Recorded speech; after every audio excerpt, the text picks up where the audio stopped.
Граѓаните на Карпош се револтирани од новото мото на партијата Гром за предстојните локални избори.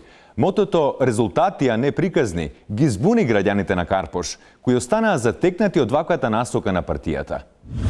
Нели он е член на 38 кукни совети и место да се занимава со сондажа, он тука се занимава со слогани.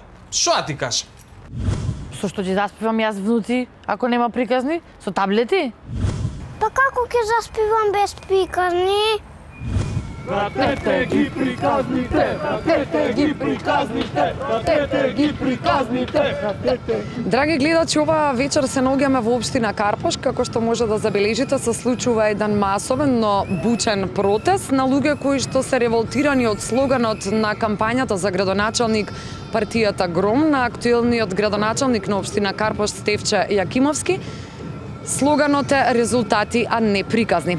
Можете да забележите дека позади мене се карактери од светските и македонските бајки кои што се изреволтирани од слоганот. По тој повод ќе позборуваме со портпаролот на Сдруженијето на вредени карактери, господинот Титар Пејо, кој што ни доаѓа директно од македонските народни приказни. Господине Пејо, што значи ова за вас?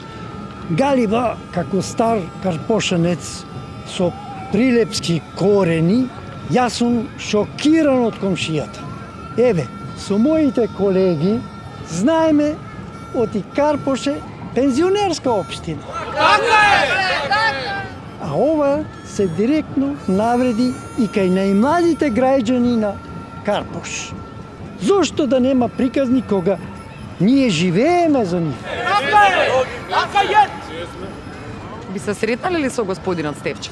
Секако. Сакаме да се сретнеме и ќе се сретнеме со комшијата Стефче и ќе бараме да ни дообјасни зошто такви навреди на наша адреса.